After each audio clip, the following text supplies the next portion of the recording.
네, 신약성경 59쪽에 있습니다. 누가복음 4장 35절에서 41절까지 하나님 말씀을 교독합니다.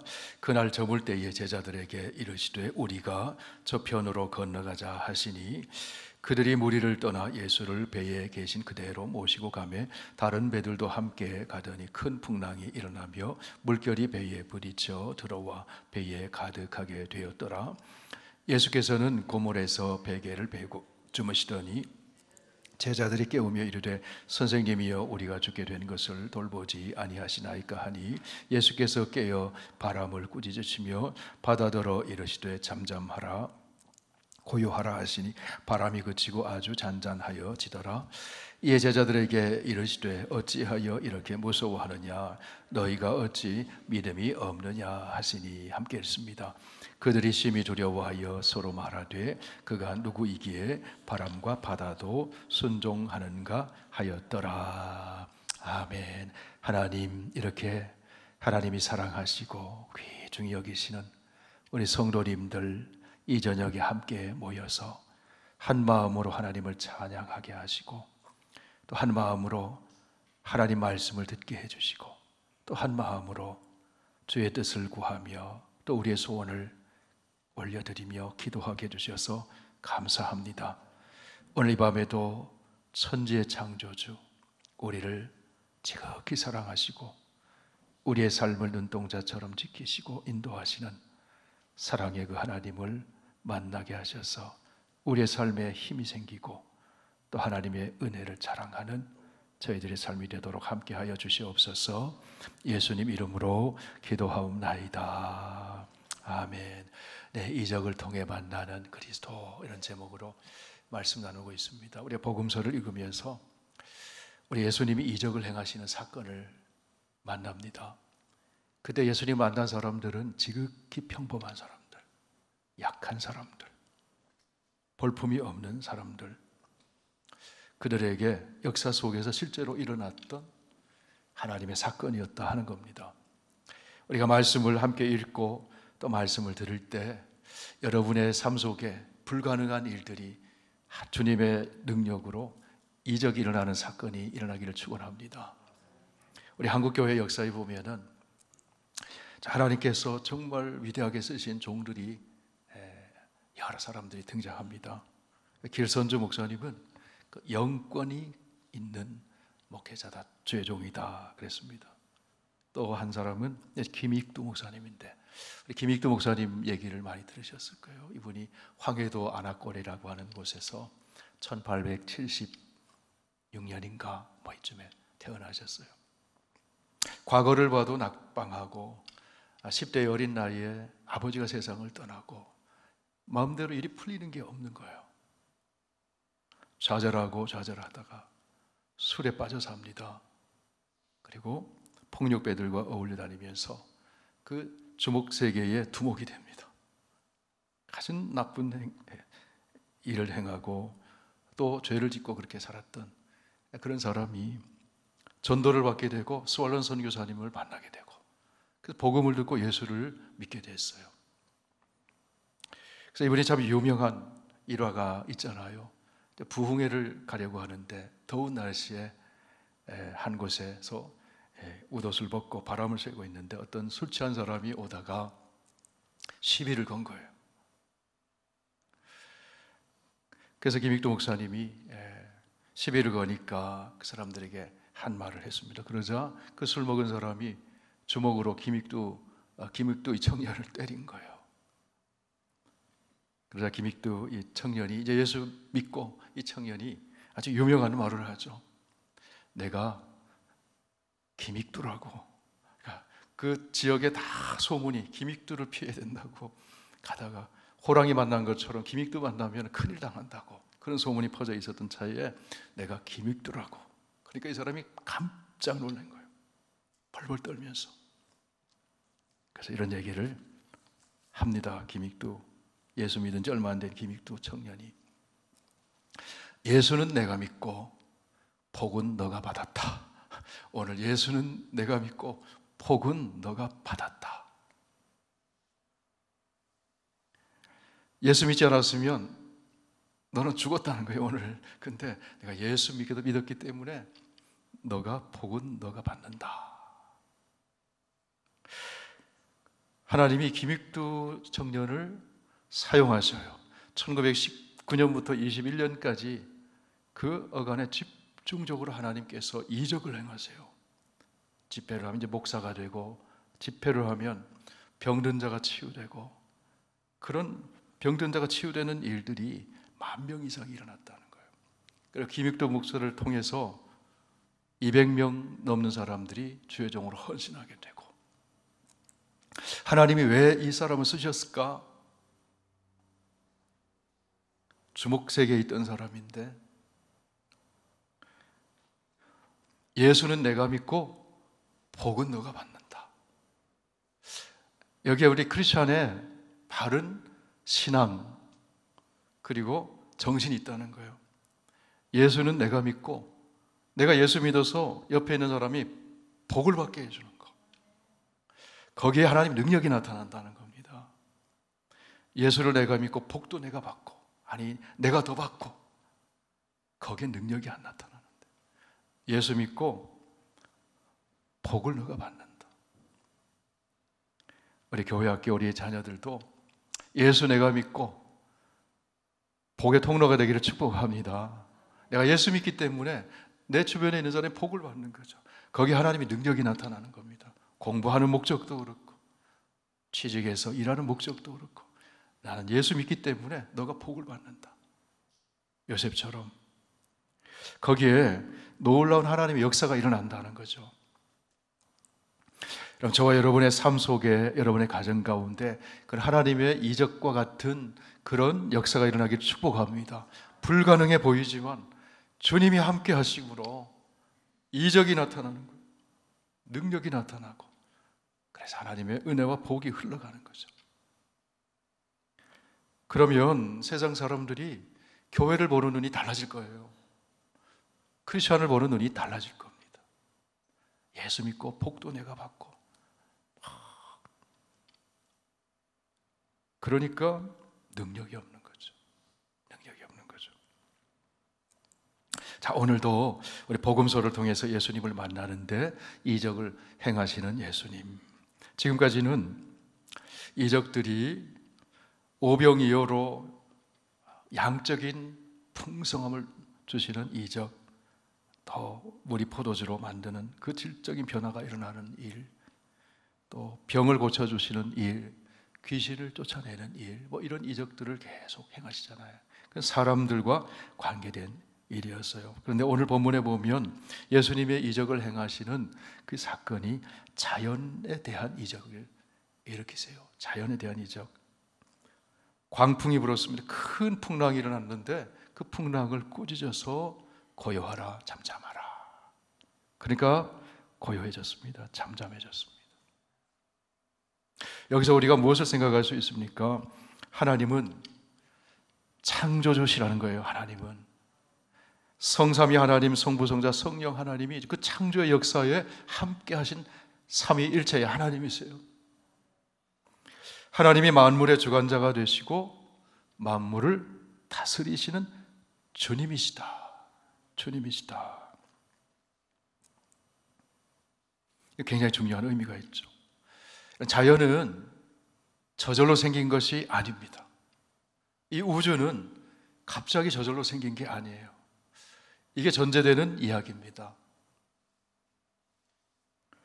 우리 창세기 1장 1절을 그대로 믿습니다. 암송해 보실까요? 태초에 하나님이 천지를 창조하시니라. 아멘. 나는 전능하사 천지를 만드시는 하나님 아버지를 믿습니다. 이게 우리 신앙의 출발이거든요. 이게 기독교의 출발이거든요. 자, 하나님은 천지를, 온 우주 만물을 창조하셨어요. 바다도 창조하셨어요. 산도 창조하셨어요. 하늘도 창조하셨어요. 별도 창조하셨어요. 인간도 창조하셨어요. 모든 세계, 모든 생물을 다 하나님이 창조하셨어요. 창조해 놓으시고 그냥 가만히 계신 하나님이 아니라 하나님이 섭리하신다는 거예요. 주관하시고 통치하시는, 다스리시는 하나님, 그 하나님을 우리가 믿는 거죠. 하나님은 창조하시는데 그냥 우연히 그냥 저절로 뭐 그냥 심심해서 창조하신 게 아니라는 거예요. 하나님은 만물의 그 근원, 만물의 목적, 그리고 만물의 통치자가 계시다는 거예요. 하나님이 그렇게 하신다는 거예요.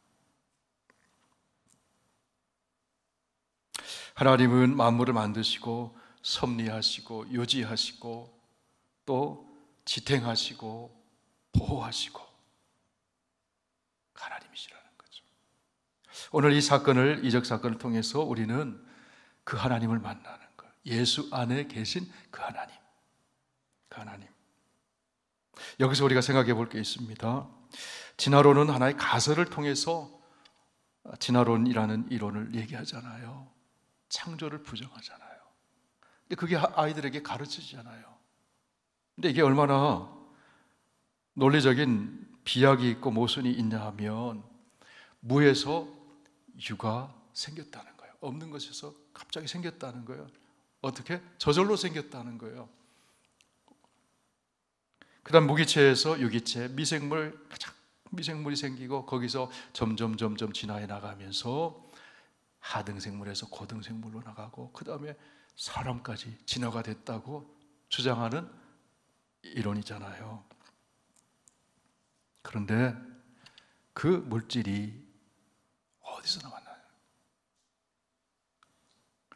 대답할 수가 없어요. 그냥 자연이, 만물이 갑자기 생겼다는 거예요. 빅뱅이 생겨가지고 갑자기 저절로 생겼다는 거예요. 저절로 생겼다가 세월이 지나면서 진화해 나갔다는 거예요. 스스로 저절로. 근데 이게 진화론의 가설의 가장 큰 약점이잖아요. 어떻게 저절로 생기고 미생물에서 점점 진화, 그것이 어디서 났느냐는 거죠.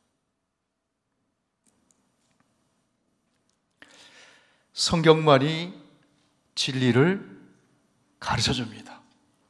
하나님이 창조하셨어요. 저절로 생긴 게 아니에요. 저절로 막 들어맞아가지고 막 이렇게 된 게 아니라는 거예요. 세포가 조합이 이루어지고 분열이 이루어지고 그게 아니라는 거예요.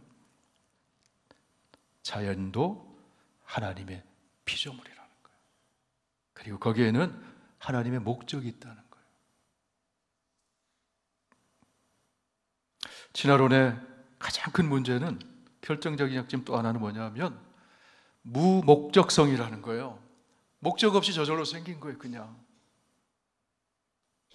저절로 생겼다 보니까 목적이 없을 수밖에 없죠.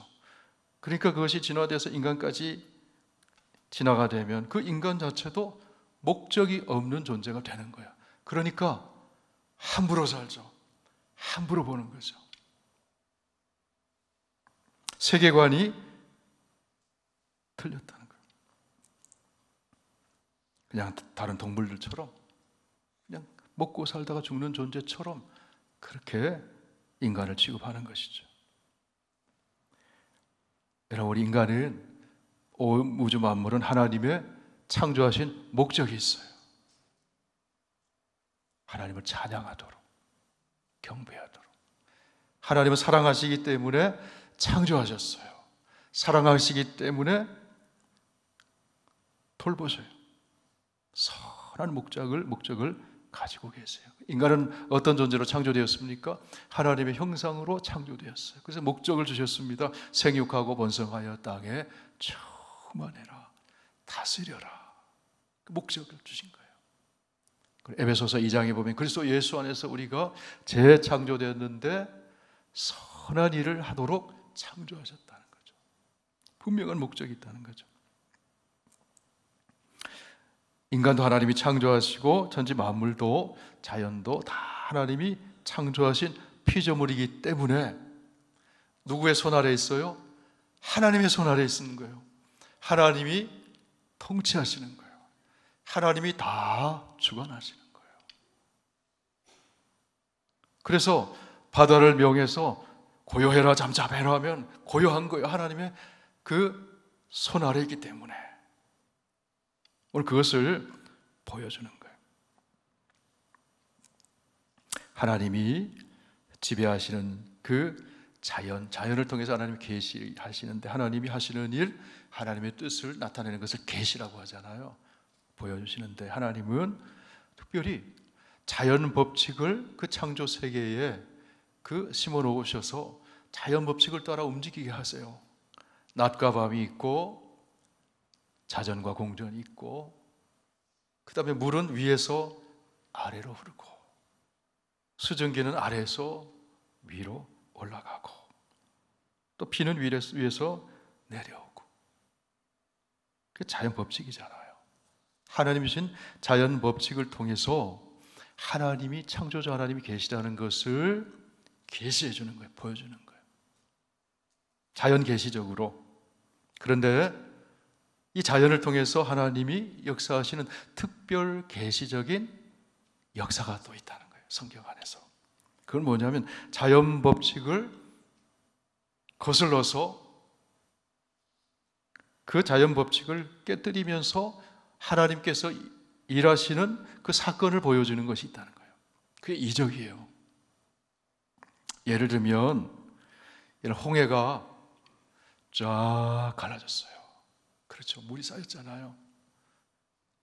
그거는 자연 계시적인 사건이 아니에요. 특별 계시적인 사건이에요. 그것을 통해서 하나님은 어떤 분이신 것을 보여주는 것입니까? 하나님이 구원하신 하나님의 백성 이스라엘을 사랑하시는 것을 보여주는 거예요. 구원해내시는 것을 보여주는 거예요. 그래서 예수 안에 있는 새 이스라엘이 저와 여러분이시잖아요. 할렐루야. 특별 계시적인 그 이적을 통해서 하나님이 특별히 보여주시는 계시적인 사건, 구원의 사건이 그 안에 있다는 거예요. 하나님이 어떤 분인지, 하나님이 우리를 어떻게 사랑하고 계시는지, 하나님이 어떻게 우리를 구원하시는지, 그것을 보여주기 위해서 이적을 행하시는 거예요. 오병이어의 사건도 그렇죠. 하나님이 우리를 얼마나 사랑하시는지, 얼마나 하나님의 생명이 풍성함으로 우리에게 그 생명의 풍성함을 공급해 주시는 분이신지를 이적을 통해서 보여주시는 거예요. 자연 법칙을 뛰어넘는 사건이죠. 그 이적입니다.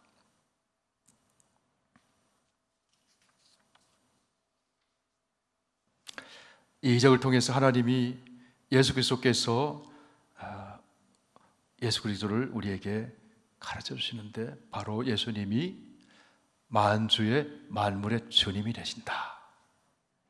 그냥 나사렛 땅에서 그 있는 인간 예수, 그 인간 예수가 아니라 인간 예수님이면서 동시에 만물의 주가 되시는 분이 예수 그리스도시다. 그것을 이 사건을 통해서 보여주는 거예요. 자, 오늘 본문의 말씀 마가복음 4장 35절부터 51절까지를 우리가 읽었습니다. 근데 이 앞에는 어떤 내용이 나오냐면, 예수님이 하나님 나라를 비유로 가르치세요. 자, 하나님 나라. 자, 낮에는, 지금 광풍이 일어나는 이 시점은 저물 때예요. 자, 오늘 35절 말씀 보세요. 본문 말씀 35절에서 37절까지 같이 읽습니다. 시작. 그날 저물 때에 제자들에게 이르시되 우리가 저편으로 건너가자 하시니 그들이 무리를 떠나 예수를 배에 계신 그대로 모시고 가매 다른 배들도 함께 가더니 큰 광풍이 일어나며 물결이 배에 부딪혀 들어와 배에 가득하게 되었더라. 자, 그날 저물 때에, 그리고 그날 낮에는 어떤 일이 있었습니까? 마가복음 4장 보니까 예수님이 비유로 하나님 나라의 진리를 가르치잖아요. 씨 뿌리는 자의 비유, 그리고 씨가 땅속에서 자고 깨는 중에 자라나는 비유, 그 다음에 겨자씨 한 알이 큰 나무로 자라는 그런 비유를 가르치세요. 자, 그 비유의 핵심적인 내용은 뭐냐면, 하나님 나라는 생명력을 가지고 확장되어 간다는 거죠. 겨자씨처럼 작은 것, 눈에 보이지 않는 것이 확장되어 가는 거예요. 커가는 거예요. 큰 나무가 이를 만큼 커가는 거예요. 우리 눈에 보이지 않지만 땅에서도 우미 돋고 움틀움틀하면서 자라난다는 거예요. 자라난다는 거예요. 확장되어 간다. 자, 그러면 하나님 나라는 어떤 것입니까? 하나님 나라는 하나님이 다스리는 나라잖아요. 하나님이 통치하시는 나라잖아요. 모든 것이 하나님 통치하세요. 사랑과 생명으로 통치하세요. 지금 바다를 잠잠케 하시는 예수님의 이 사건은 하나님의 통치하시는 사건이거든요. 하나님이신 성육신하신 하나님이 통치하시는 사건이거든요. 그러므로 그 하나님이 통치하시는 사건이 그 풍랑이는 바다 한가운데서 일어났다는 것은 거기에 하나님 나라의 실제적인 상황이 그 하나님 나라가 임했다는 것을 말해요. 자, 예수님이 하나님 나라를 비유로 가르쳐 주셨습니다. 씨 뿌리는 비유, 씨가 자라는 비유, 큰 나무가 이르는 비유. 그러면서 그 하나님 나라가 임하는데 이 말씀을 이적을 통해서 하나님 나라가 실제로 임하였다는 것을 나타내 주는 겁니다. 낮에는 하나님 나라의 비유로 말씀을 하시고 이제 저녁부터 그 다음에 계속해서 하나님 나라가 어떻게 임하는지를 그것을 가르쳐 줘요. 그래서 이어지는 사건들이 예수님의 이적 사건이 나오는 거예요. 자, 이적 사건이 4가지 이적이 이어져서 나옵니다. 하나님 나라의 일을 말씀하시고 그 다음에 이어진 4가지 이적이 나오는데 그것을 4가지 D, 영어 이니셜로 하면 D, 4D. 첫째로 danger, 위기 상황에서, 위험 속에서 하나님의 이적 사건을 일으키셨다, 예수님이. 두 번째는 demon, 마귀를, 귀신을 쫓는 사건을 통해서. 세 번째는 disease, 질병을 치유하는 사건을 통해서 이적을 일으키면서. 네 번째는 death, 야이로의 딸이 죽었잖아요. 죽음에서 살리는 사건을 통해서 하나님 나라가 점점 확장되어 가는 거예요. 점점 확장되어 가는 거예요. 그것을 보여주는 거예요. 실물로 계시하시는 거예요. 그래서 하나님 나라, 주님이 통치하시는 나라에는 생명이 충만해지고 그리고 사랑이 임하게 된다. 자, 오늘 본문에 보면 큰 광풍이 일어났다. 그 다음에 예수님 명령하시니까 큰 광풍이 아주 잔잔해졌다. 그 사건을 보면서 제자들이 심히 두려워했다. 여기 큰 광풍, 아주, 심히, 이 말은 다 한 단어에서부터 파생된 것. 메갈레라고 하는 단어예요. 뭐냐면 메갈레라는 말에서 메가톤급 이런 말을 듣죠, 그죠? 그 큰 사건이 일어났다는 거죠. 큰 고요함이 생기고 크게 놀랐다. 그게 하나님께서 하나님 나라 임한 사건 속에 그런 일들이 일어났다. 자, 이제 본문의 내용을 또 한번 보실까요? 37절부터 제가 말씀드린 그런 내용입니다. 37절에서 41절까지 읽습니다. 시작. 큰 광풍이 일어나며 물결이 배에 부딪혀 들어와 배에 가득하게 되었더라. 예수께서는 고물에서 베개를 베고 주무시더니 제자들이 깨우며 이르되 선생님이여 우리가 죽게 된 것을 돌보지 아니하시나이까 하니 예수께서 깨어 바람을 꾸짖으시며 바다더러 이르시되 잠잠하라 고요하라 하시니 바람이 그치고 아주 잔잔하여지더라. 이에 제자들에게 이르시되 어찌하여 이렇게 무서워하느냐 너희가 어찌 믿음이 없느냐 하시니 그들이 심히 두려워하여 서로 말하되 그가 누구에게 바람과 바다도 순종하는가 하였더라. 자, 이 사건을 통해서 예수님이 어떤 분인지를 알게 됩니까? 바람을, 자연을 통치하시는 하나님. 자, 여기 보면 큰 예수님을 배에 모시고 건너편으로 저녁 때에, 저물 때에 그 갈릴리 바다를 건너가요. 근데 갑자기 광풍이 일어났어요. 예수님은 지금 어떻게 하고 계세요? 고물을 베고 배 뒤편에서 고물을 베고 주무시고 계세요. 예수님은 그냥 천하태평이세요. 주무시고 계세요. 그런데 제자들은 이 큰 광풍을 보고 어떻게 합니까? 두려워 떨잖아요. 두려워 떨잖아요. 예수님이 잠잠하게 해주세요.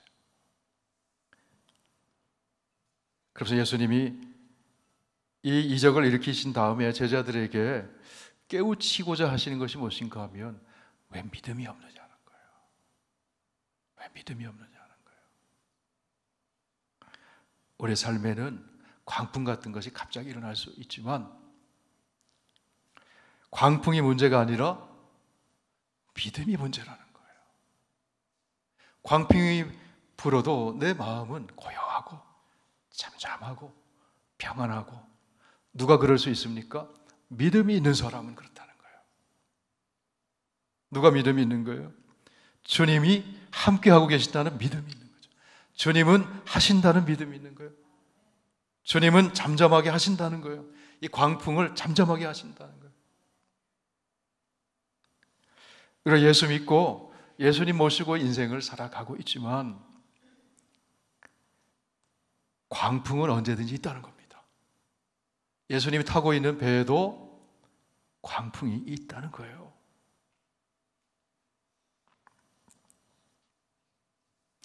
풍랑이 일었는데 예수님은, 제자들은 이제 풍랑 보고 난리법석이에요. 두려워하고 떨고 있습니다. 왜 그렇지 않겠습니까? 근데 예수님을 깨웁니다. 예수님 일어나서 우리가 죽게 된 것을 돌보지 않습니까? 예수님이 일어나셨는데 예수님은, 제자들은 광풍의 모든 것이 다 거기에 신경이 다 곤두서 있습니다. 그런데 예수님은 깨어서 풍랑을 먼저 보신 게 아니에요. 제자들을 보셨다는 거예요. 예수님 보시기에 풍랑은 문제가 아니라는 거죠.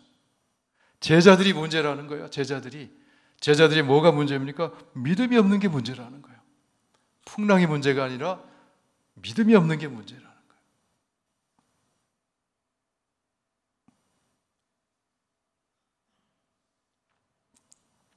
40절을 다시 한번 읽습니다. 네, 시작. 이에 제자들에게 이르시되 어찌하여 이렇게 무서워하느냐? 이렇게 너희가 어찌 믿음이 없느냐?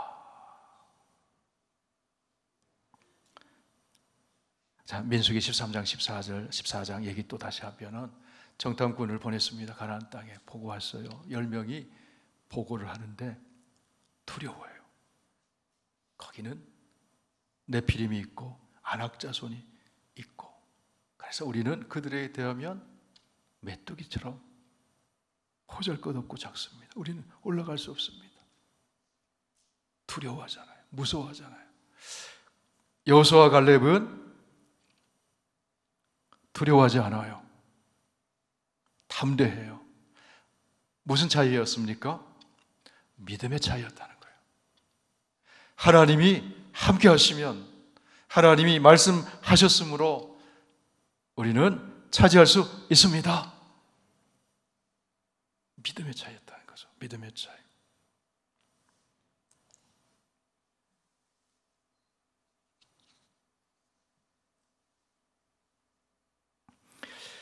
이 풍랑이 있는 이 사건을 통해서 우리 주님은 계시적인 그리스도가 누구신지를 보여주시는 거예요. 주님은 풍랑을 잔잔하게 하시고 자연을 통치하시고 주님을 따르는 제자들을 안전하게 보호하시는 주님이시라는 거예요.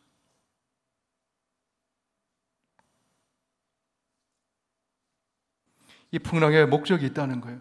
모든 피조세계, 창조세계는 하나님의 손 아래 계획 안에 다 있는 겁니다. 목적이 있다는 거예요.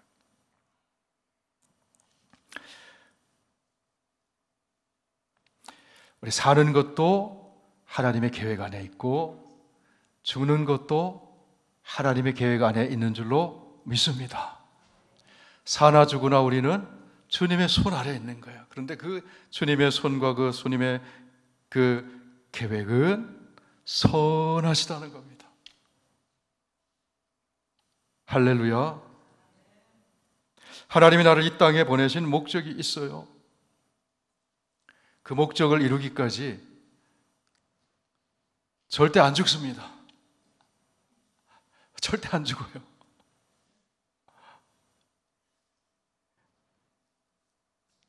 그것을 이루기까지 하나님은 데려가시지 않습니다.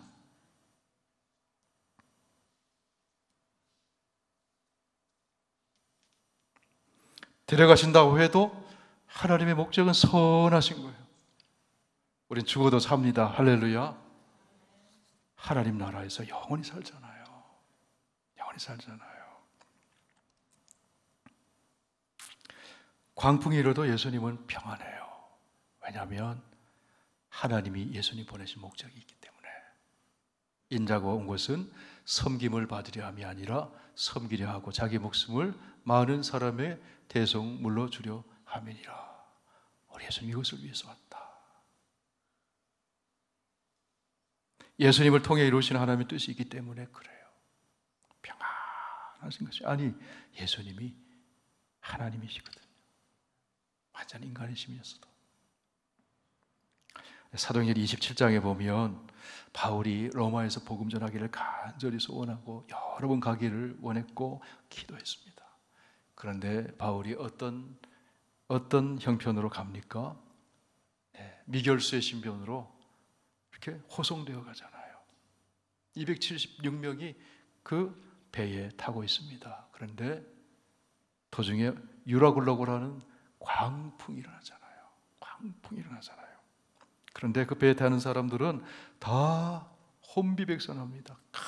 캄캄하고 칠흑같이 어둡고 앞이 보이지 않고 풍랑은 치고 얼마나 두려워서 발발 떱니다. 나중에는 가져갔던 물건을 배에서 던집니다. 바다로 던집니다. 그런데 한 사람이 평안해요. 담대해요. 누굽니까? 바울이 그랬다는 거예요. 왜 바울이 담대했습니까? 바울아 너는 로마에 가야 하리라. 하나님의 뜻이 있다는 거예요. 목적이 있다는 거죠. 아무리 풍랑이 일어도 칠흑같이 어둡고 캄캄해도 안 죽어요. 안 죽어요. 바울을 향한 하나님의 계획이 있기 때문에. 그래서 바울이 얘기합니다. 여러분 안심하세요. 여러분 중에 생명 잃을 사람 없습니다. 주님이 나에게 말씀하셨습니다. 나는 주님이 말씀하신 그대로 되리라고 믿습니다. 그래서 멜리데라고 하는 섬에 걸렸어요. 그런데 그 풍랑을 통해서 깨어진 배로 인해서 멜리데 섬에 갔는데 거기서 하나님의 이적이 일어나잖아요. 뱀에 물렸는데 죽지를 않아요. 바울이 기도하니까 나았어요. 그 버볼리오라고 하는 주장과 그 사람들이 그 이적을 통해 예수를 믿게 됐다는 거죠. 구원의 사건이 일어났습니다. 여러분의 삶 속에 일어나는 풍랑과 같은 광풍과 같은 그런 일들을 통해서 주님이 구원의 사건, 계시적인 사건이 있음을 믿으시기 바랍니다. 그것을 믿을 때 담대해지는 거예요. 평안해지는 거예요. 아, 이것은 하나님께서 이 일을 통해서 구원의 역사를 이루실 놀라운 계획이 있으시구나. 하나님이 어떤 분인지를 보여주시기 위한 계획이 있으시구나.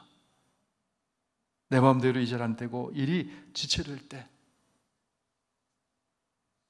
주님을 의지하고 주님을 바라보고 주님을 믿는 저와 여러분 되기를 바랍니다. 그럴 때 주님이 우리에게 주시는 것이 평안이라는 거죠. 평안이라는 거죠. 자, 39절 다시 읽으실까요? 39절 시작. 예수께서 깨어 바람을 꾸짖으시며 바람더러 이르시되 잠잠하라 고요하라 하시니 바람이 그치고 아주 잔잔하여지더라. 큰 풍랑이 든 그 바다가 바람이 잔잔해졌습니다. 다시 말하면 그 자연이 피조세계가 주님의 말씀에 순종했다는 거예요.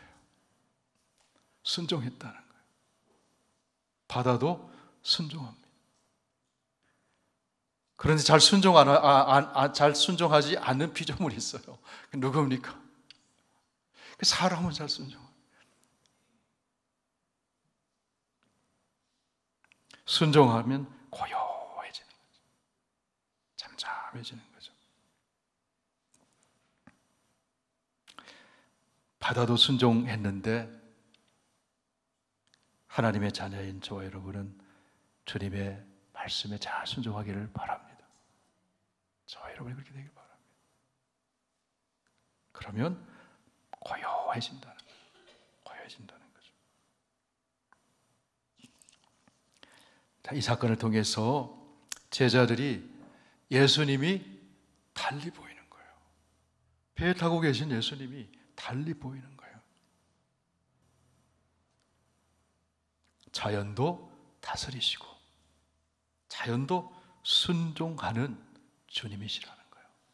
예수님이 창조주이시고 섭리자이시고 우주 만물의 통치자시고 예수님이 구원해 주시고 바로 예수님이 하나님이시라는 거죠. 그분이 우리를 사랑하시고 그분이 우리 곁에 계신다. 그러므로 풍랑이 일어도 평안할 수 있는 것은 그 주님의 사랑에 대한 깊은 확신을 가질 때, 그 능력에 대해서 확신을 가질 때 평안할 수 있는 것이죠. 그래서 우리 예수님이 이렇게 말씀해 주십니다. 요한복음 14장 27절을 우리 함께 보겠습니다. 요한복음 14장 27절.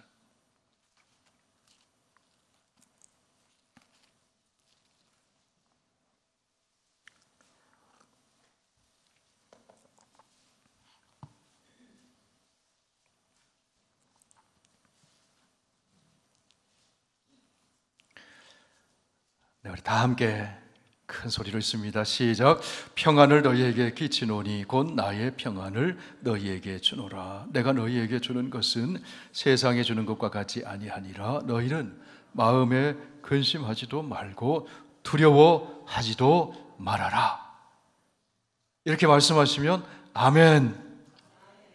그렇게 하겠습니다. 아멘.